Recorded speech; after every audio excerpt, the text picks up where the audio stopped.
We're going to do some live streaming now. And let's see, this is going to be a testing. Drill.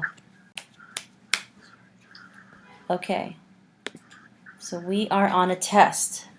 Now, check your phone and see if we're live. And then we could officially start. This is like kind of a first episode here. How do you check it on your phone? Go on your eCommerce family entrepreneurs and see if we're live there. Yep, we are going live. Cool. It's happening! Great. Our first episode of eCommerce family entrepreneurs. Welcome, welcome. Today is Tuesday. I have no idea what day because I just came from Dallas. I'm assuming it's May 16th. May 16th. Yes. Okay. So we're tuning in. I'm just sorry for just being a few minutes late here. We were having a little bit of a technical difficulty, but we are in, and I have such an amazing special guest. So just a backstory. I'm Monica from eCommerce Kids, and we just launched our Dallas office yesterday. I was so encouraged because there was a bunch of amazing, brilliant kids last night I got a chance to speak to, and I'm so encouraged in how strong this office is going to be. It's going to make a difference. So if you're in Dallas, Fort Worth, Garland district area, you guys got to check them out. And I have a special guest today, the lead partner and facilitator of that office. We got Eddie Traughber in the house. What up? Hey guys, how are y'all doing? So today we have our very first topic on how to motivate your kids. Who wants to motivate their kids? Right? We all do. Absolutely. Especially, toddlers and middle school kids and high school kids and grown-up kids. I think it never ends. We always want to figure out how we can encourage and motivate our kids. So, Eddie, I'm going to give you the baton, and you could introduce yourself and your background. Okay, great. Thanks a lot. My name's Eddie Traughber. I am a licensed marriage and family therapist in the state of Texas. I've been practicing in private practice for a little over 20 years here in the Dallas-Fort Worth area. One of the things that I love doing in my practice is working with entrepreneurs and encouraging them to actually take that leap of faith sometimes is what it takes to get out there and start building their own business. I work with a lot of kids, teenagers especially, who have either started their own business and need to take it to the next level, or who need that encouragement to actually get out there and try. So that's a big part of what I do. Awesome. We definitely need you. 25 years. Yeah, Wonderful. Absolutely. So we did have our grand opening yesterday, and I want to thank Monica for coming out. It was an awesome success.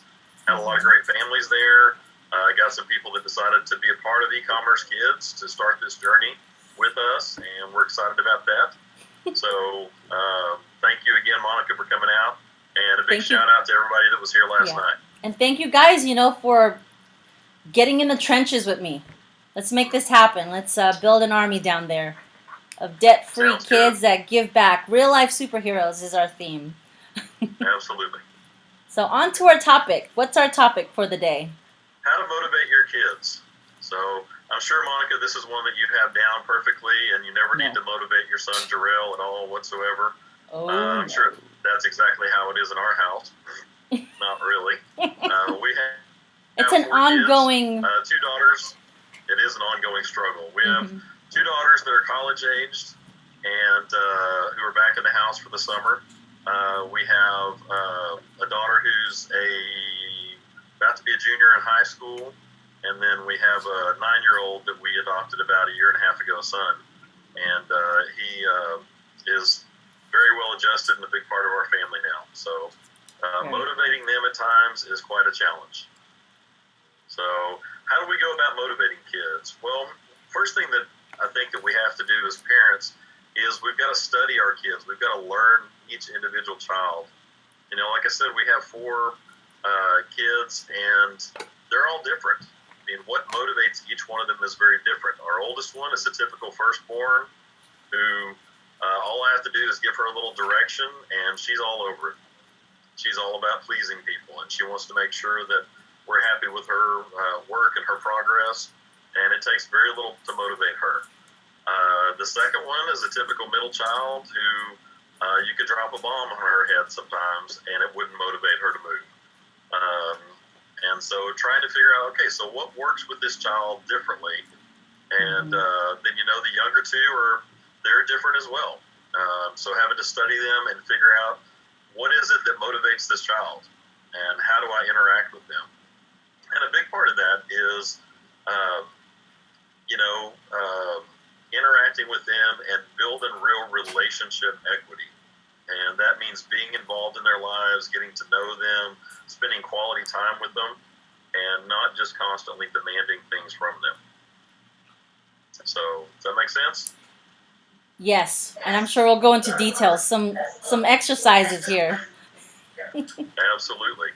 So, what do you find, Monica, with your son? What motivates him? Well, I definitely know my son is very motivated by money, and so I circle my incentives around the finances stuff, how he could save, what he can spend, and giving him, instead of like an hourly job, giving him more of a commission based actually motivates him in the business, to work a lot harder, and it works for us because the more effort he puts in, the more he makes money. Instead of because we did the hourly thing for a minute, and he got pretty bored. Yeah, if he can see big zeros behind it, he's real excited. So, and it's interesting that you talk about that one, because with our kids, two of them are highly motivated by that, and if they can have a percentage of the income from what they're doing, they will jump through hoops. The other two, not so much. They'd rather have a steady hourly paycheck, and they're not interested in delayed gratification. If it's going to be larger, it's more. They kind of want it now. How much can I make right now? Yeah. Yeah, that's what. And there's nothing wrong with that. It's just that's how they're wired. Yep, they're just different, and so understanding that helps me motivate them differently. If I have kids, the two that want the hourly, then I'll talk to them about, okay, hey, if you work 2 hours today, you're going to make X amount of money, and I'll pay you when you're done. And that works very differently with the other two. And so you have to look beyond, okay, what if money doesn't motivate them? What are some other things that might motivate kids? It may be taking them somewhere. Hey, we're going to go on a trip. We've told our kids, if they meet our sales goals by the end of the summer, we're taking a family trip to Disney over Christmas. And they're all excited about that. So they're very excited. So it could be something huge like that, or it could be something small as well. If we work really hard and get the house cleaned up, then we'll go to a movie this afternoon. Or it could be something you don't even have to spend money on. If you work really hard and make the grades, then you'll get extra time on your Xbox.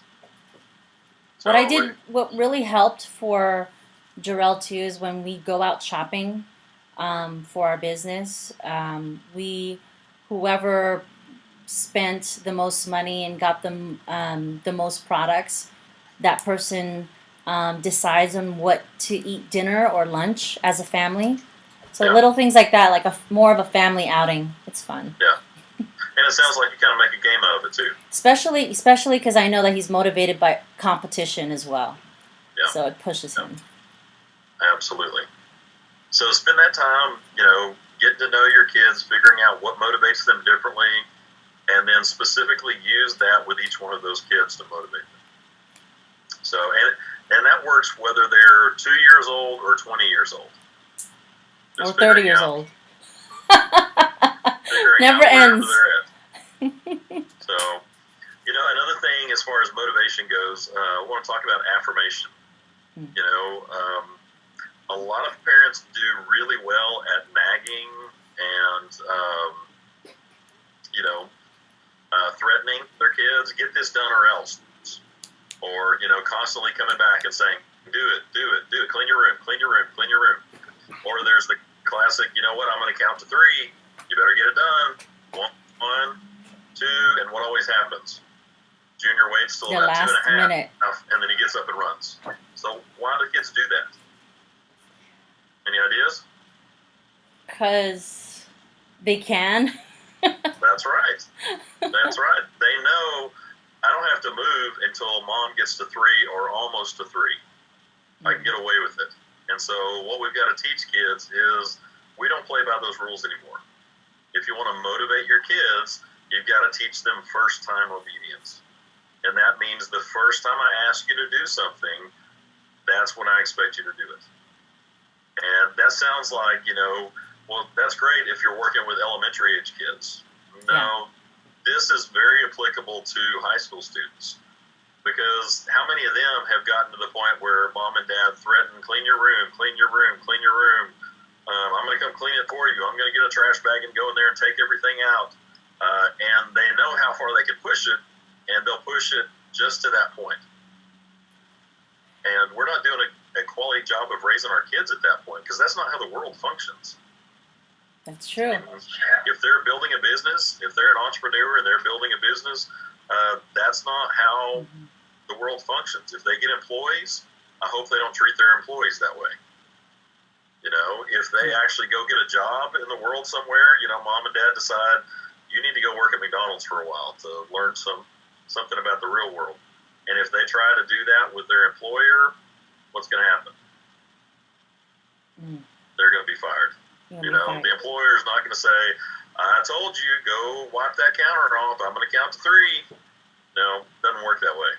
So you got to teach them. You got to teach them young, at a young age. Absolutely. So for the parents that are listening right now, if you got toddlers and middle school students, is a great time to just get that one-time, listen to me one-time strategy. Yeah. Now, if you've got kids that are older, you've got to work on this even harder. And I will tell you, it's going to be a battle.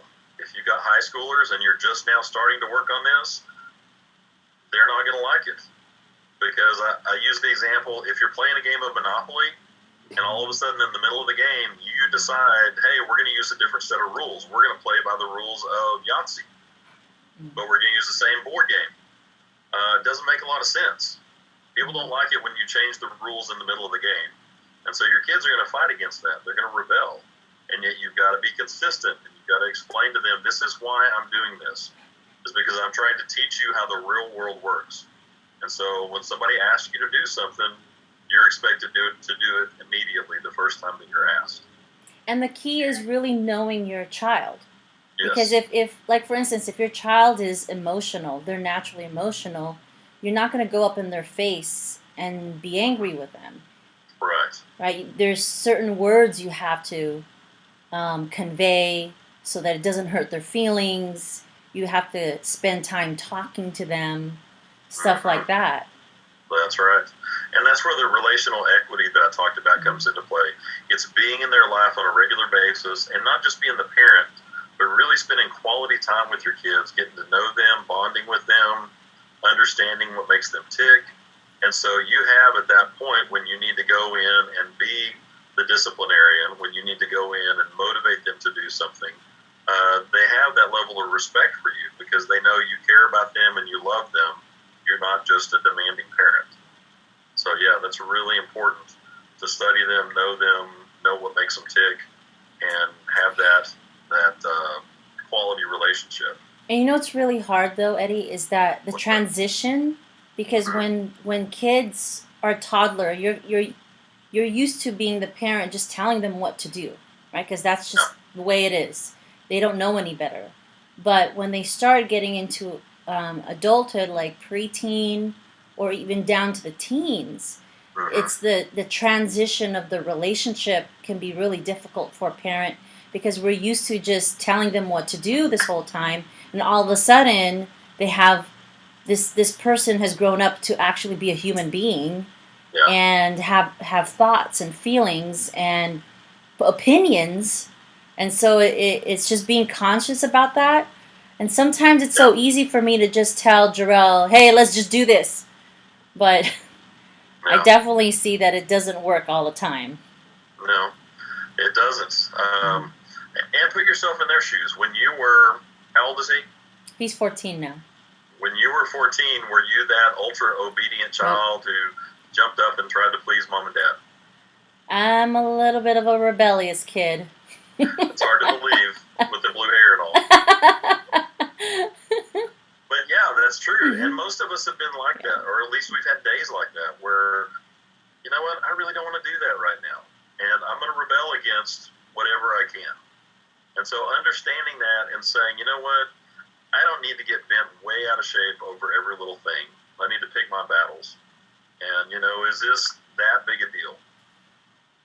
And if it's not, have a discussion rather than turning it into, you know, a time for discipline. Have a discussion and say, so are you just not feeling like doing what I asked you to right now? Are you tired? Are you upset? What's going on? And that conversation hopefully will get you a lot more than any level of discipline. And something must be going on with them too. Like if they're going through something emotionally, or they're having anger spurts, conversation, having weekly family meetings has really helped us, Eddie. I think that, I mean, that strategy was huge for me when we, like, every Monday, or if I'm traveling, every Tuesday when I'm back, we're at least having that 1 hour dinner/family business meeting where we go through our week together, so we don't have any miscommunication. And of course, it's not 100% foolproof, but it at least gives Jarrell, John, and I a little bit more certainty of our plans together, both business and personal. Yeah. So. In fact, we were having dinner just earlier, and my oldest said, "So are we having a business meeting tonight?" And I said, "Well, that I've got this video conference. Maybe after that we can meet." And she was excited because there's things that she wanted to talk about. And the other part of it is with one kid, that works pretty well. When you've got multiple, you've got to build in time to sit down with each one of them. I mean, having a meal together is great, but you really need that one-on-one time where you're in their lives saying, "Hey, how are you doing? What's going on?" And that may mean, you know, taking them to school and having a discussion on the way. One-on-one, it may mean one of my daughters really enjoys going to Starbucks, and so we'll go and we'll get something to drink and we'll just sit and talk. Or I'll sit and listen and hear how she's doing in school, what's going on with her drill team and whatever else. So, Eddie, I got a quick question for you, because you've gone through 25 years of just seeing various families for a long time. Like, they're dynamic. What were, like, the key things that a parent can do? Because, of course, everything in life you can't control what happens and what happens to your kids and how they would grow up to be. But what can you do as a parent to support your child through the whole process? Like, what has been kind of like the success habits that a parent can do to see, like, if the kids that you end up meeting that are doing well, like emotionally, physically, mentally, like a little bit more balanced? How did the parents get them to be, like, let's say, like a massive achiever? How do you get a child to be that way? Like oh my gosh, I'm gonna kill it because I'm not a big football fan, but like Brady, right? Like the parents must have done something to have that in his mindset, or like Michael Jordan's dad or mom, or Kobe Bryant's dad.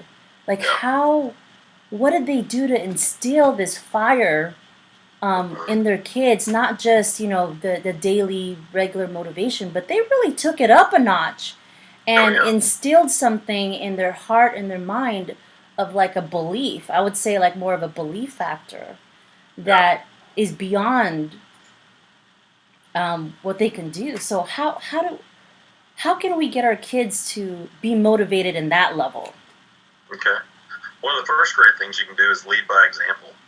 I mean, show them what it is that you want them to do, right? Model for them what it looks like to be an entrepreneur, to be a game changer, to be somebody who's excited. And that would be the first thing is, if I'm telling my kids, hey, you know what, I think one of these days you're going to go start a company and be a millionaire and you're going to be rich, and I can't get off the couch, there's a problem.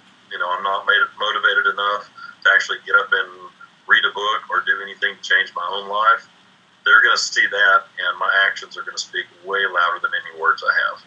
So first of all is lead by example. And that could be anything. Like if you wanted them to be a better communicator, we have to be better communicators. That's right. If we want to be emotionally connected to them, we have to be the one to put that, put our heart on the line, our emotions on the line, to be vulnerable, so that they could see that it's okay to be vulnerable, and so stuff like that. Okay, awesome stuff. Yeah. So the first one, lead by example.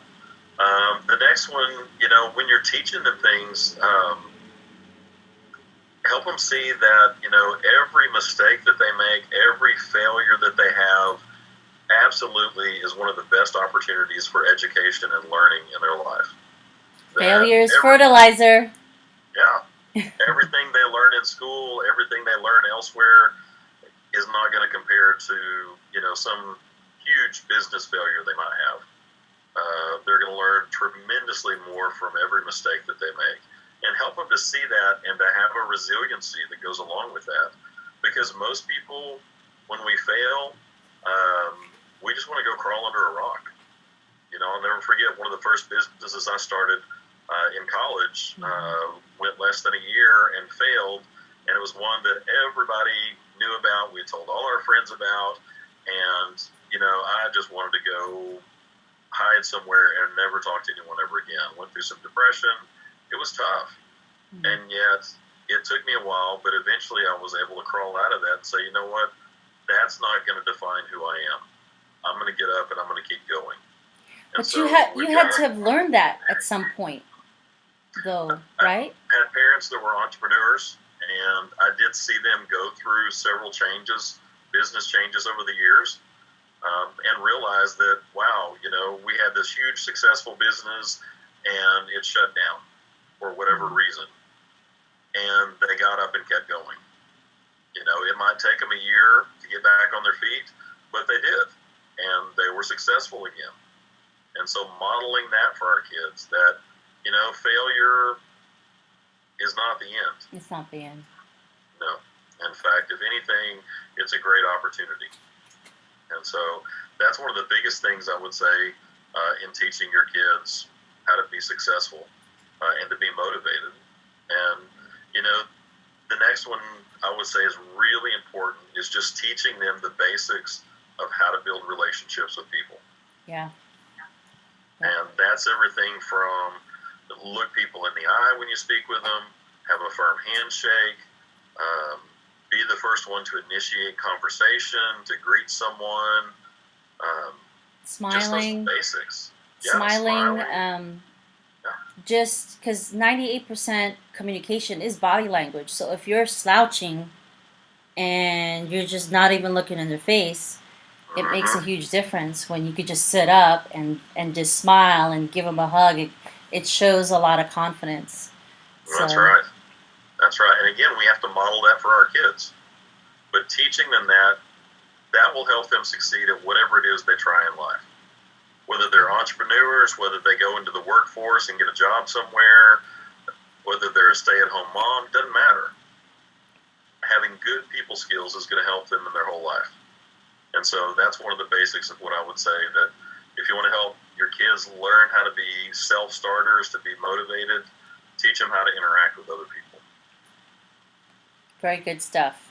So, little things can go a long way. And starting them young, and even though they're in high school, it's never too late to learn habits, good habits. And we learn that even forever. It's an ongoing journey, good habits. That is true. One last one that I would share is whatever it is that you're doing, whatever it is that you're trying to succeed at, take the time and go find someone who's already done it successfully, and enlist their help as a mentor, as a coach, interact with them. I know people who are into real estate. I know people who are entrepreneurs, and you talk to these successful people, and that's one thing that they all do. They don't try to recreate the wheel. They go find someone else who's already doing it, and they say, you know what, can I follow you around for a day? Can I buy your lunch and pick your brain and ask you some questions? And, you know, if that chemistry's there, if you're building the relationship with them, would you mind if I call you occasionally and ask you some questions? You know, would you serve as a mentor for me in whatever the field is that we're in? I mean, that can be a game changer right there. Good stuff. Simple, Great. good, clear to-dos. We can make this work. Yes. They do take work. I mean, this is something, when you're raising kids, it's not as simple as selling a product on Amazon, is it? Nope. No, It's it's for the rest day of your in, life. day out. It's in the trenches. It's tough. But staying consistent, showing them that you love them, communicating with them, and that consistency really is the key. I want to be the same person with them that I am when I'm out in the business world, that I am whenever I'm interacting with my friends. I've got to be that consistent person because my kids are going to see that. Right. So I want to see if there's anybody on Facebook Live right now, if they have any questions. Let me just take a look. All right. Unless you see, people, and that's one thing. unless you see somebody asking a question. If you guys have any questions, if not, just post them on the bottom, and we could always get back to you even after this video. Eddie's available in the eCommerce Family Entrepreneurs Group anytime, 24/7. No, I'm just kidding. Maybe a little bit of limitation there. Yeah, he does have some family time, so we'll honor him on that. But please do. This is our first ever episode, and we'll continue on every week. And the goal for this show is really to just come together and talk about how we can create more of a generational business, and not just our own business that we started, but how can we come up with a business that we could pass on to our kids, and that our kids could pass on to their kids. So yeah, I would say that would be pretty phenomenal to have our business last for hundreds of years. Absolutely. You know? So. Absolutely. Okay, so why don't we, the theme of this show is all about not just entrepreneurs, but real life superheroes. So Eddie, why don't you show us, like, what was your real life superhero moment? As far as what? The pictures. You got to tell us about this stuff in Africa. Yeah. You were just telling me about that. Absolutely. We were talking earlier. One of the things that we love about this business is not just the fact that we can grow a business that makes lots of money and is very profitable, but the things that we get to do with that. And one of the things that we do is we, again, model for our kids radical generosity. And so we've got some friends who I want to show you all some pictures of, if I can figure out how to do this. You just do a screen share. You got it? There it is. Yeah. And screen share. There you go. This is a family that we know from our church. They're Jeff and Stephanie Beese, and they loaded up all those kids, their whole family, and moved to Kenya, Africa, to work with About Face Missions. And what they're doing is they're building a children's home called Mercy Children's Home over there. And let me show you another one. This is Stephanie here. This is a 13-year-old boy who is an orphan. His mom died when he was 6, and he's been living on the streets for the last 7 years. And they're trying to start an orphanage for kids like this. And it's thrilling to us to say, you know what? I'm not really sure that I want to move to Kenya and live and take our family over there, but it's great that we can support families like this who are doing just that. And That so is awesome. it's pretty amazing. They and in building their orphanage, they needed to put a well in for fresh water. And my wife had heard about that on Facebook and keeps up with what they were doing, and was able to write a sizable check to them out of our proceeds from our Amazon business, and that made her month. Not even That her day is or her pretty week, awesome. but to know that she was able to give to them and help support them. So that's one of the things that we like to do. I love it. Oh my goodness. I don't even know how that family can just, pack up and go and live in a country where it's even hard to use the toilet, or, there's no malls around. I don't Yeah. even think they might even have cell phones, No. yet alone an internet. Yeah. But that's probably the least of their worries, because they have a heart for kids that are even going through worse things than not having a cell phone Oh or yeah. texting anybody. And I Yeah. think you were telling me earlier that they have a kid that they have to slowly feed because his stomach was so small from like smelling glue, Yeah. or maybe eating like mud pies over there. Yeah. They Yeah. have starvation pains and they don't have any food.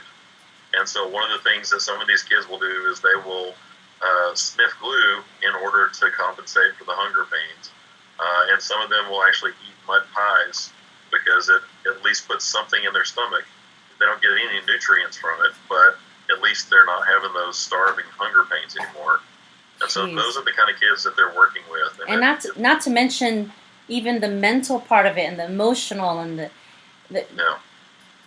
going through all that, like all that trauma, Mm-hmm. not just physical trauma. So that's Because awesome, it's and our first world you guys problems. were able to support them. So, Yeah. oh, real life superhero in the house. All right. Yeah, So, do you have any? talking Oh, with sorry. Go them ahead. and seeing that really puts our life into perspective. It You does. know, when I think about having to motivate my kids, um, it's very different when I see kids like that who don't have food to eat. You know, it really changes my perspective, and all of a sudden it gives me a lot more compassion and love for my own kids. Mm-hmm. And so, you know, that's what we're about here at eCommerce Kids, is pouring into the next generation and helping them to be better than we are. That's right. I'm so excited. Okay, so next week we'll come back again on Tuesday at 5:30, and we'll have a couple of special guests ongoing. I am going to go on a cycling trip, so I will take everybody with me on my tour for the next 2.5 months this summer. So hopefully I'll have great internet, but I do have all my portable camera, Wi-Fi, hotspot, and you name it. So Great. we're excited. And Eddie, I appreciate you taking your time, and congratulations to a new beginning there in Dallas with eCommerce Kids, Dallas Fort Worth. And other than that, I think we're good to go. You have any last minute words for the group here? No, just, I would say, love your kids, keep them motivated, and be a good example. All right, guys, you got it. You heard it from the man. All right. Have a great, great day. Thanks, Eddie. You're welcome. Peace Bye. out, guys. Bye. Let's see if we finished it.